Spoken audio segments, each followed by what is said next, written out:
Dear students, good morning to all of you, those who have logged in so far. Good morning to all of you, dear students. Priyanshu, Pratik, and Vedant have joined so far. Good morning, all three of you. Kanchan, good morning. Today, dear students, we are going to revise the lesson on elementary school classroom. Okay, this is a difficult poem, so I think you should attend to it very sincerely so that you understand. It's a difficult poem in terms of its concept as well as the vocabulary that often troubles students. Okay, so dear students, can anyone text me whether I am audible properly? I am loud and clear to you, dear students. Kindly text, confirm me with the text so that I understand and I start my lesson straight away.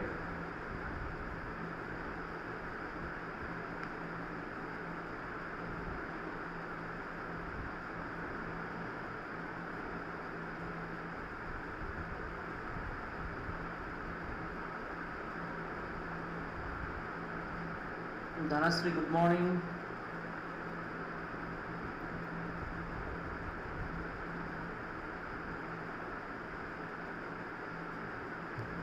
Am I loud and clear to you, dear students? Kindly confirm me with the text.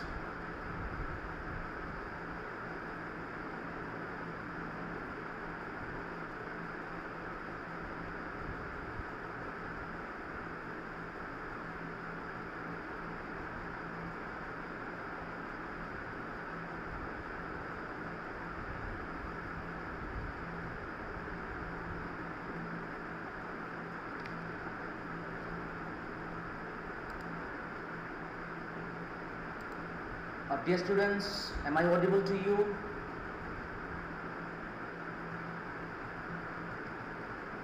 Good morning, Sania and Sakshi. Good morning. Kindly text me quickly if I am loud and clear to you.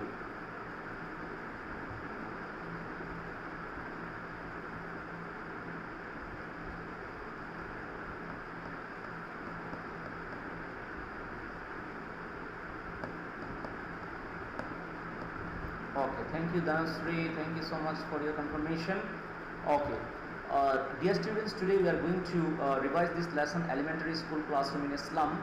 So first of all, I would like to revise the content of the theme for you so that you are able to understand what the poem is all about. Okay, so here it is, dear students. Hopefully the font size is visible to you at the right now. I'll keep the image a bit down, I suppose, to be able for you to see. Okay, I'll just bring it down somewhere here. I can keep it here also, no? I can keep it here also.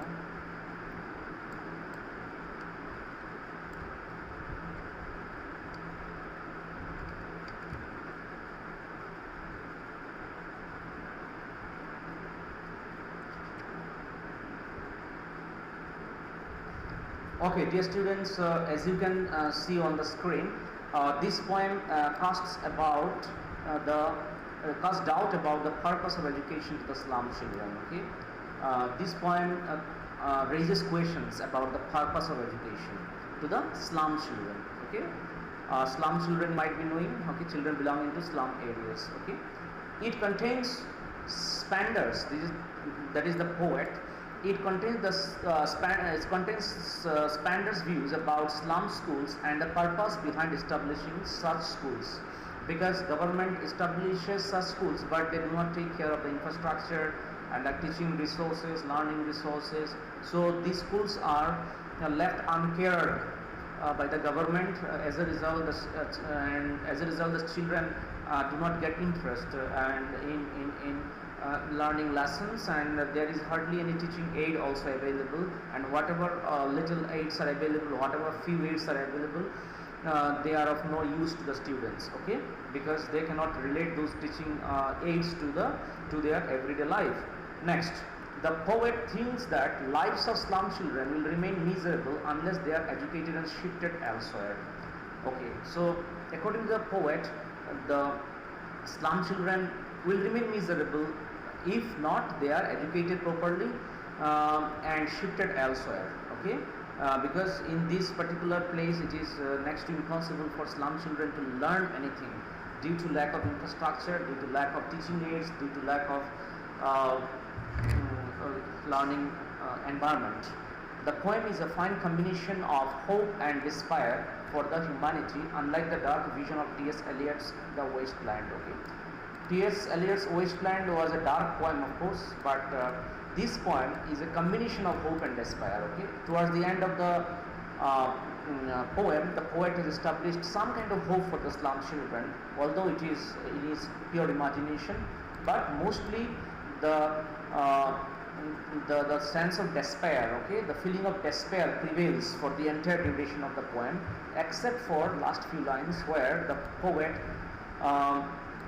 establishes in his mind some sort of hope for the slum children. Okay, that we'll discuss later on. The poem draws out a real picture of slum children in a school after the post-World War period. The poem draws out a real picture of slum children in a school after the post-World War period. Okay, after the post-World War period, post-World War here the Second World War you can say. So the poem portrays the miserable condition of the slum children in a school after the Second World War. Okay, so the children, the government became very much indifferent to the needs of the slum children. They were not concerned about the upliftment of education. So these details have been explored, this theme has been explored in the poem Elementary School Classroom by the poet in this poem. Okay, so now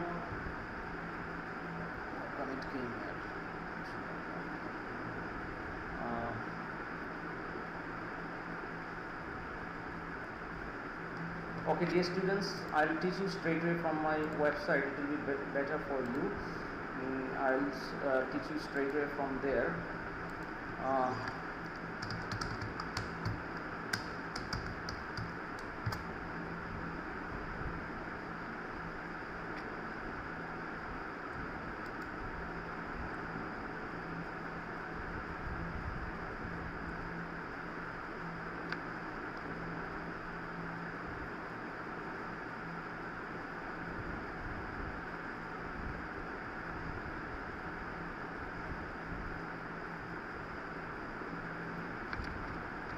Okay, so hopefully you are able to see. Dear students, do you have any problem in seeing the font of the text? Do you have any problem in seeing the font of the text? Kindly let me know. If you have any problem, I need to change it, it seems.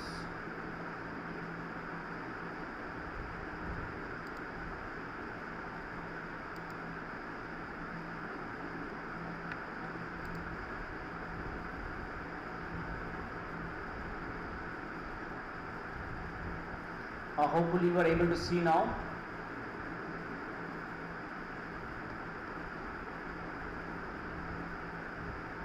Okay, so stanza 1 you see, far from gusty waves these children's faces, like rootless weeds, the hair torn round their pallor, the tall girl with her weighed down hair, the paper seeming boy with red eyes. Okay, so dear students, you can see here far from gusty waves.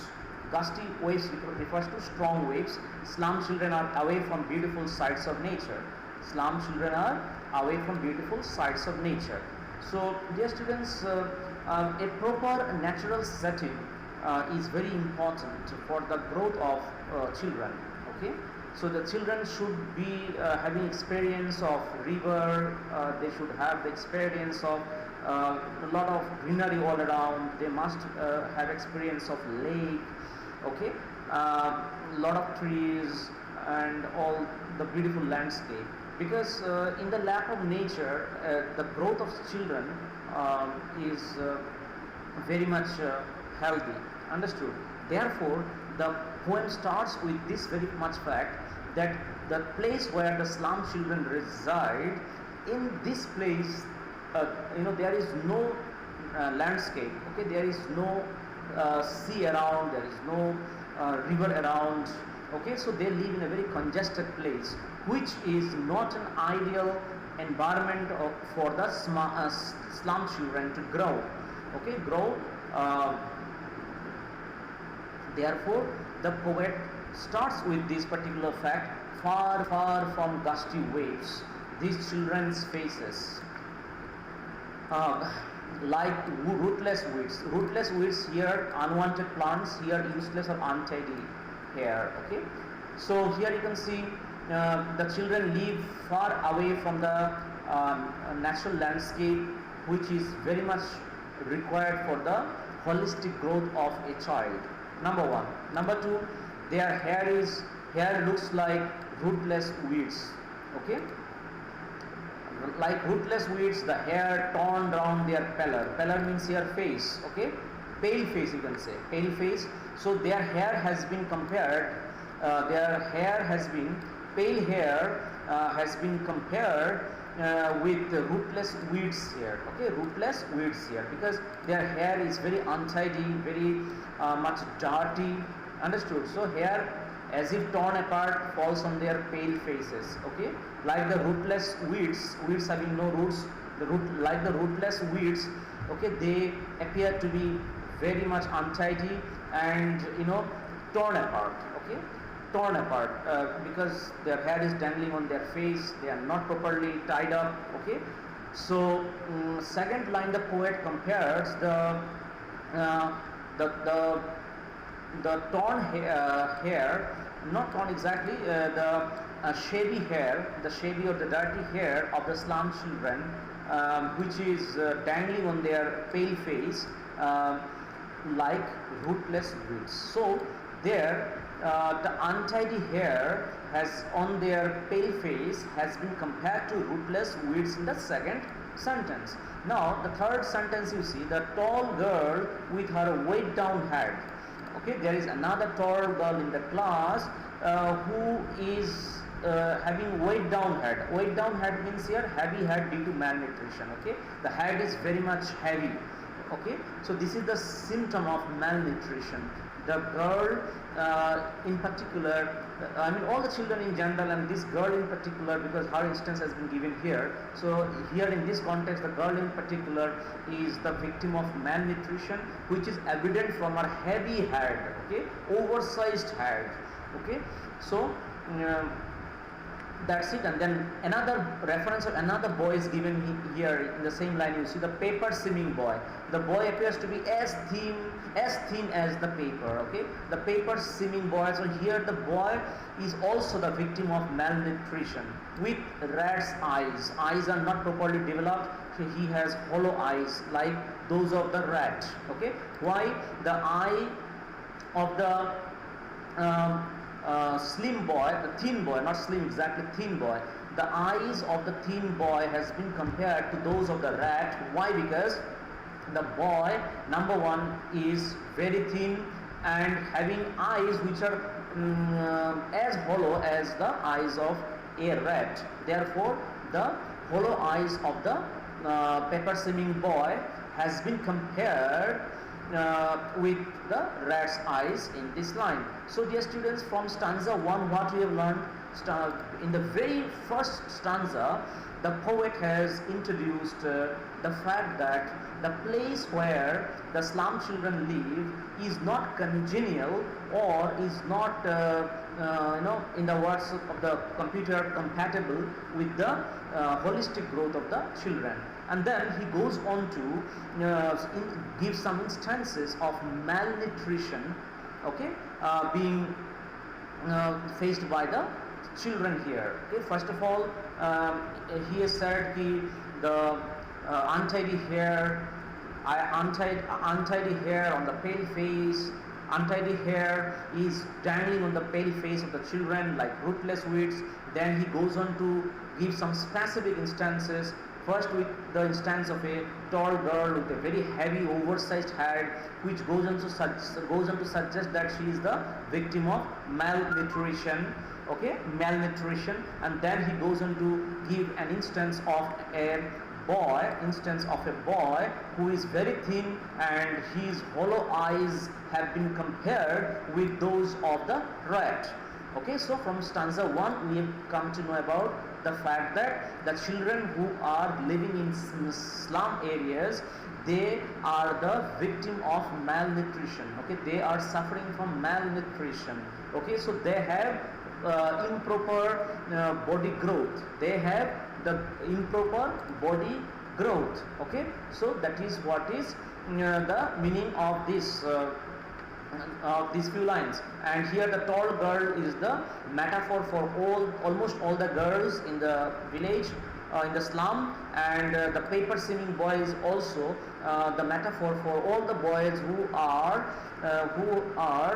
very much thin as the paper, because they are suffering from malnutrition and their eyes are also hollow. Here the instance of one boy and one girl, here the instance of one girl and one boy is given, but this boy and this girl are the metaphors for almost all the children living in slum areas. They are very thin, their head is heavy, oversized, and their eyes are very hollow because they have fallen prey to malnutrition.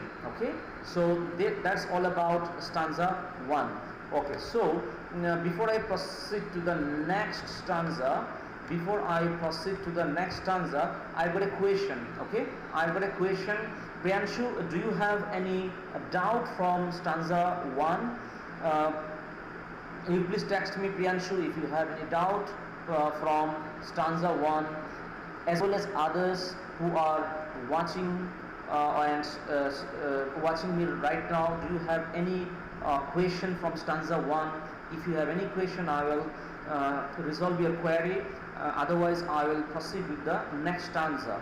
So, Priyanshu, are you connected? Are you listening to me? If you are listening to me, please respond immediately.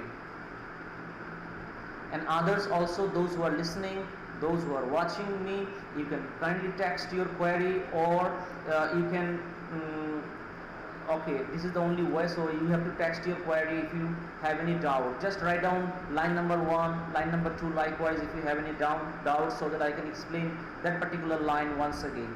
Okay, if you have doubt in any particular line, just mention the line so that I can straightaway go to that line and explain you the meaning once again.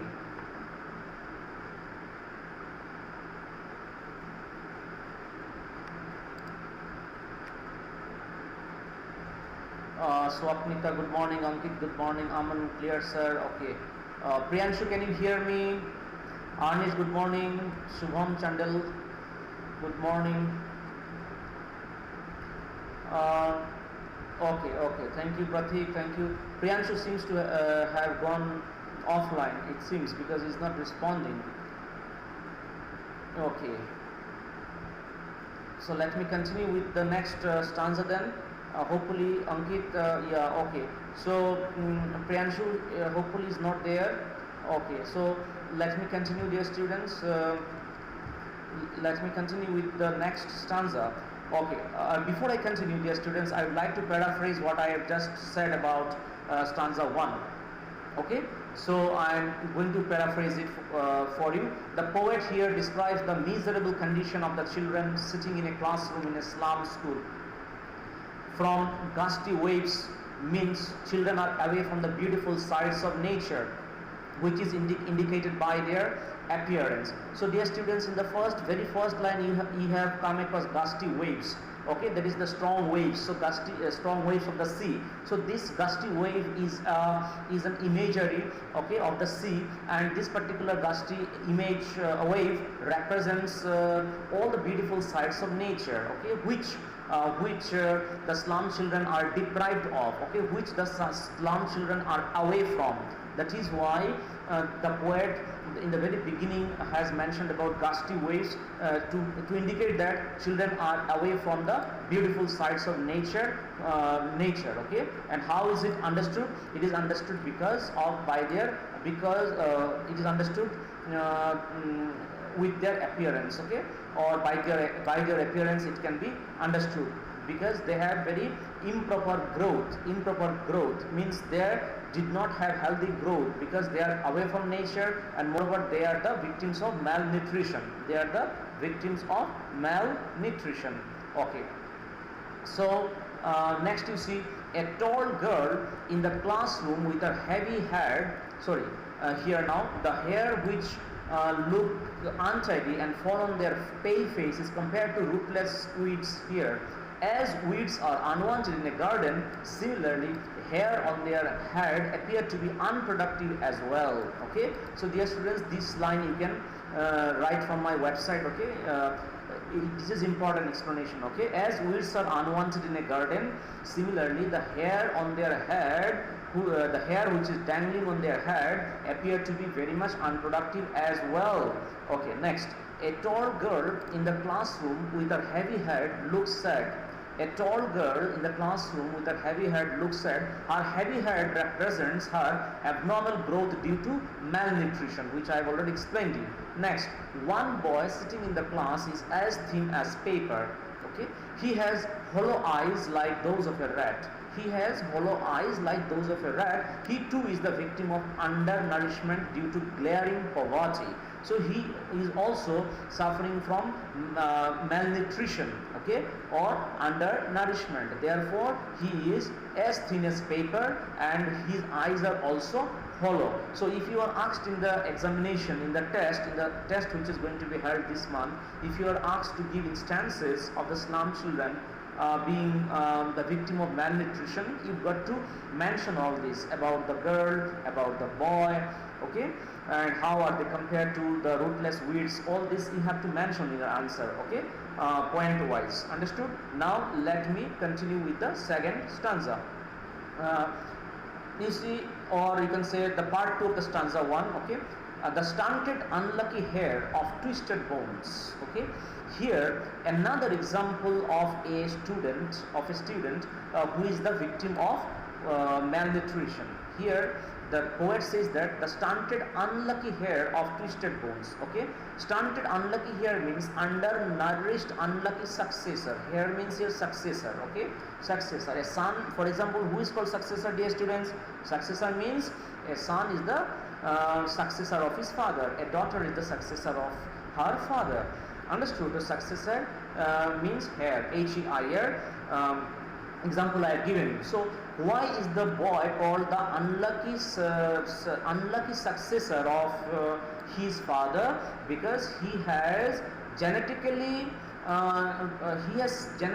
got his father's null disease. Null disease means deformity. Okay, so he has genetically inherited his father's physical deformity. That is why this boy has been referred to as unlucky.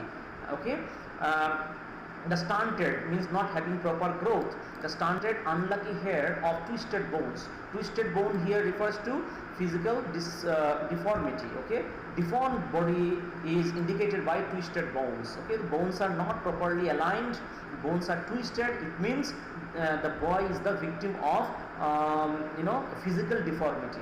Understood?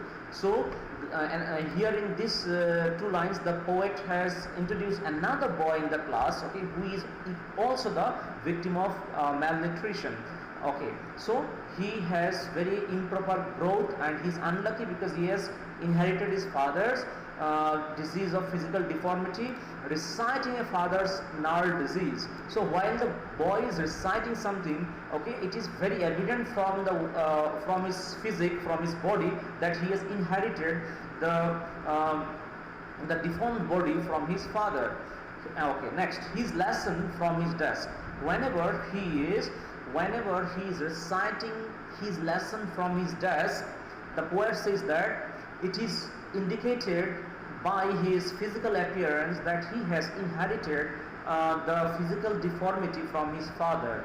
Therefore, he is referred to as unlucky successor of his father. Okay, hopefully you understood these 3 lines. Now, at back of the dim class, one unnoted, sweet and young. Okay. However, the poet has now shifted his attention to another boy in the classroom, but this boy is at the back of the classroom, a dim classroom. Can you imagine? Can you see here? Dim is written here. Dim classroom means here the classroom is not properly lighted. Okay, there is very poor visibility in the classroom. The classroom is not properly lighted. Therefore, what happens? This is also indicated by the this particular fact represents the very fact that the classroom is not a proper place for the slum children to learn, okay, to study. Understood? So at the back of the dim class, one unnoted, sweet and young boy. Okay, however, there is a boy. Okay, however, there is a boy at the back of the dim class who is ignored by others. Unnoted means ignored by others, but he is very sweet and young.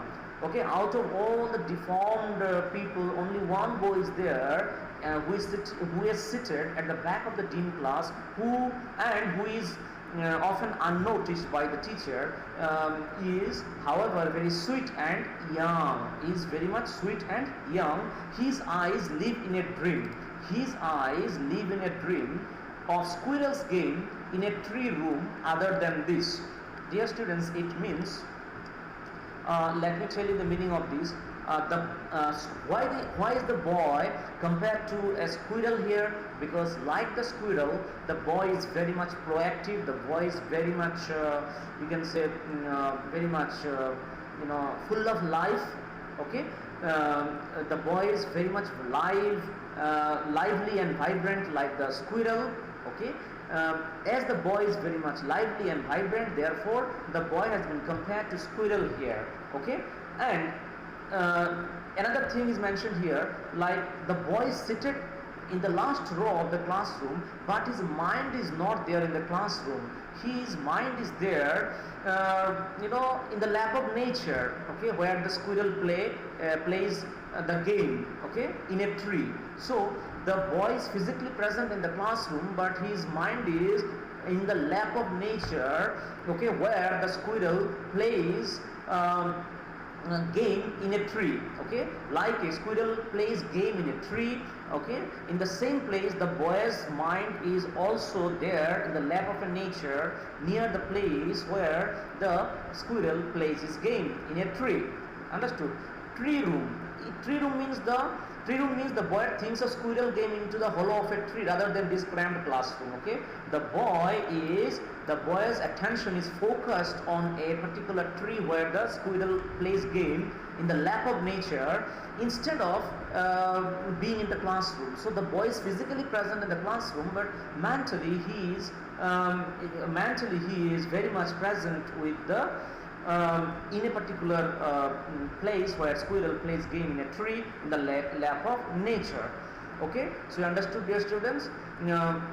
Then you see, other than this means this cramped classroom. Cramped classroom, because classroom is not spacious, it is very cramped, and moreover it's not properly ventilated, properly lighted. Therefore the boy has lost interest in attending class in the classroom. So even though he is physically present, mentally he is somewhere else in the lap of nature, in a place where the squirrel plays his game in a tree. Okay, so now let me paraphrase these few lines for you. The poet says that there is a boy who is unlucky as he inherited a disease from his father, due to which he has a deformed body. I explained you already. The disabled boy is reciting his lesson from his desk in the classroom. He too is the victim of poor nourishment. He too is the victim of poor nourishment. Okay, next you see, on the back of the dark class, a bright and young boy was sitting. He is sitting there unnoticed and dreaming of squirrels playing in a tree. He appeared to be very promising.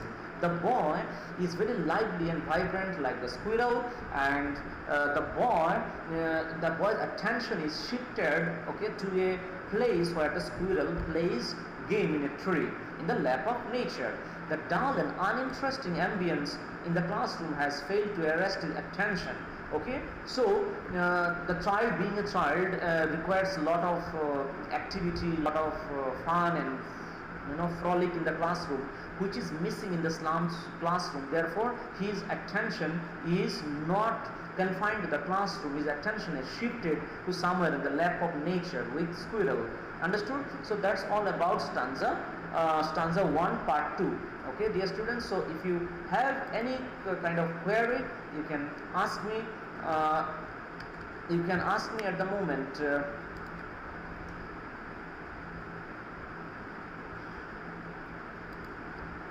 Arnish, Aman, Priyanshu, Pratik, Swapnita, any one of you has any doubt, you can text me, and if you have no doubt, I will continue with the next stanza. So kindly confirm with the text if you have anything to learn, if you have anything to be made clear of. Please text me quickly if you are not able to. Okay, Arnish and Aman, thank you so much. Let me proceed. Now, stanza 2. Okay, you see stanza 2. On so sour cream walls, donations. Shakespeare's had cloudless at dawn, civilized dome, riding all cities, belled, flowery, trellis, valley. Okay, so dear students, as you can see here, now the poet's attention has shifted to the classroom itself. The classroom. He is going to describe us in this stanza the things which are present inside the classroom, and the overall classroom ambience is something that he is going to describe us in this stanza. So he is saying sour cream walls, okay, dirty cream colored walls, okay, cream colored walls, but they are dirty, okay. That is why sour cream walls is given here, okay.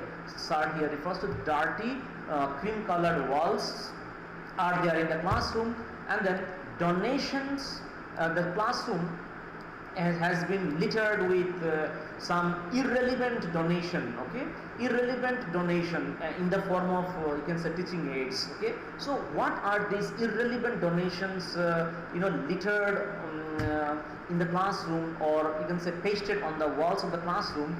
They are, number one, Shakespeare's head, Shakespeare's bust, you can say, head means bust, okay.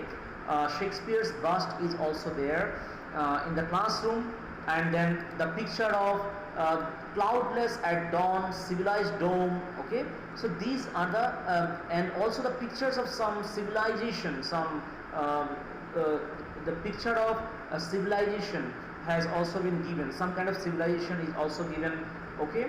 And cloudless at dawn means pictures, various colorful and dazzling pictures are there in the classroom, okay. Riding all cities, belled, flowery, trellis valley, pictures of trellis valley is also given, means these are the donations which have covered the walls of the classroom, but these donations are quite irrelevant to the teaching and learning needs of the children. Why?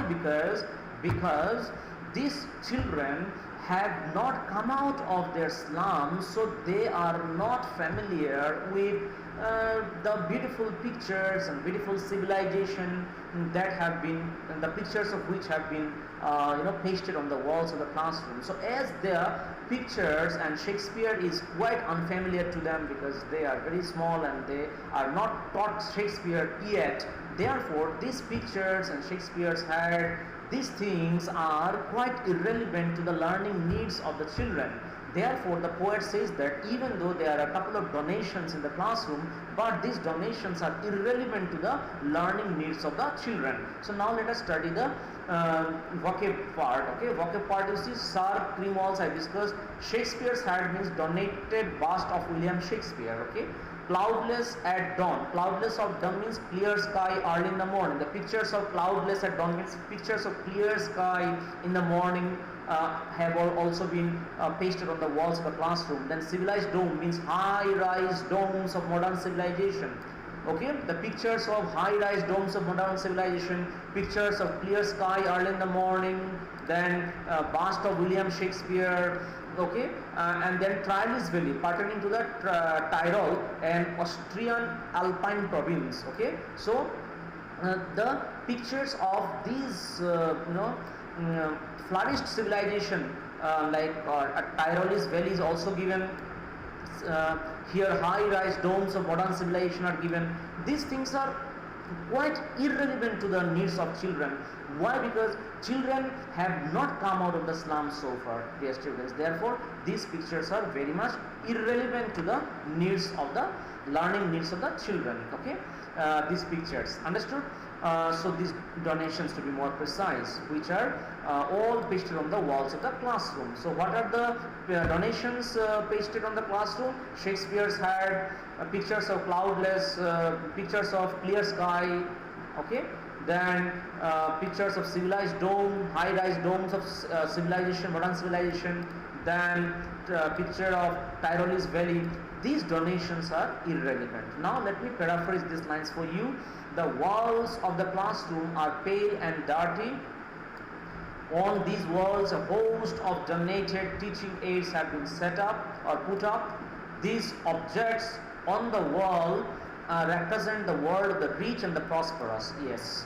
So why these donations are also called irrelevant? Because these objects on the wall, these pictures which have been put up on the wall, these pictures are these pictures represent the world of the rich and the prosperous, whereas on the other hand, the slum children are suffering from glaring poverty. Okay, they are suffering from stark poverty. Therefore, they cannot have access to the rich and prosperous world which have been represented by the donations and pasted in the walls of the classroom. Therefore, it is also therefore these donations can be said to be irrelevant, okay, for the learning needs of the children. So you've got to write this particular value point as well, dear students. If it at all comes in the examination, you've got to write it like these objects on the wall represent the world of the rich and the prosperous, okay, and these objects on the wall are the donations which are quite irrelevant to the learning needs of the children, because the children cannot relate the contents of the donations in their everyday life, because they are quite unfamiliar with the life represented in the pictures, okay, because these pictures belong to the world of rich and prosperous. So likewise, you've got to write the answer, okay. If there is any question in the test like why do you think the donations in the classroom are irrelevant to the slum children? So you've got to write the answer in this manner. One of them is the picture of William Shakespeare. The other picture shows early morning sky without any tinge of cloud in it. Okay, without any tinge of cloud in it. Okay. So what negative effect would this portrayal of such glorious world would have on the slum children? Okay. So dear Harnish, actually see. It has negative impacts. Why? Because this civilized world, pictures of the civilized domes and prosperous civilization, they will be irrelevant because they are negative for the growth of children, because the children cannot relate their everyday life or cannot have access to this beautiful world depicted in the pictures of the classroom. So as they cannot have access to the comforts and luxury of this beautiful civilization, therefore they will have a negative growth. They will become sad, they will become disappointed, and that might interfere with the holistic growth of the children, okay, because they will go in the repentance mode, okay, they will go in the depression mode as a result of not being able to have access to the comforts of this rich and prosperous world. So this is how it will affect their holistic growth. And secondly, negative in the sense that they might also resort to some negative ways of life. They might resort to some antisocial elements, okay, so as to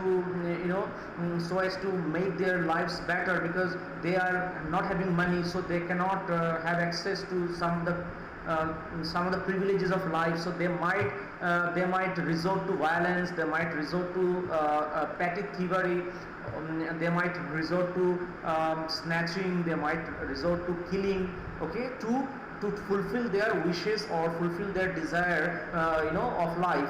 Therefore, in these ways, this particular donations might give rise to some negative, negative character traits among the children. Okay, yes, Arnish, and I hope you understood. Now, and moreover, of course, it's very much irrelevant for the learning needs of the children, because they can never relate this. Teaching aids are meant for relating these aids, okay, to the lessons taught, okay, and applying this concept in our real life, but which is not catering to the needs of the teaching learning needs of the children, as well as the children can never relate their slum life with the prosperous world depicted in the thing, in the pictures of the donation, or in the donation pictures. Anyway, now let's move on to the paraphrase of the of what I have just spoken to you. The walls of the classroom are pale and dirty. On these walls, a host of donated teaching aids have been put up. These objects on the wall represent the world of the rich and prosperous. One of them is the picture of William Shakespeare. The other picture shows early morning sky without any tinge of cloud in it. Okay. Other picture in the classroom shows early morning sky without any tinge of cloud in it. The picture of high-rise domes of modern civilization represent the quality of life in those cities. There is also a picture of the beautiful Tyrolese Valley. Okay. Unfortunately, these colorful pictures on the walls have no relevance in the lives of these poor slum children. The world depicted on these walls is not the world of the children. Their world does not contain huge domes or advanced civilization or the scenic beauty as presented in the pictures on the walls of the classroom. So dear Arnish and others, you can also make mention of this particular line while writing the answer. Why are these teaching aids very much irrelevant? Because the world portrayed or represented in the picture does not contain, the world of the slum children does not contain huge domes or advanced civilization or the scenic beauty of nature as represented in the picture on the wall of the classroom. Therefore, it will have a negative impact in the mind of the children. They will become frustrated. They will end up being depressed. They might become the victim of depression, and out of depression they might resort to antisocial activities, okay, to procure things, because they cannot have access to such things, okay. So that's all about these few lines of stanza 2.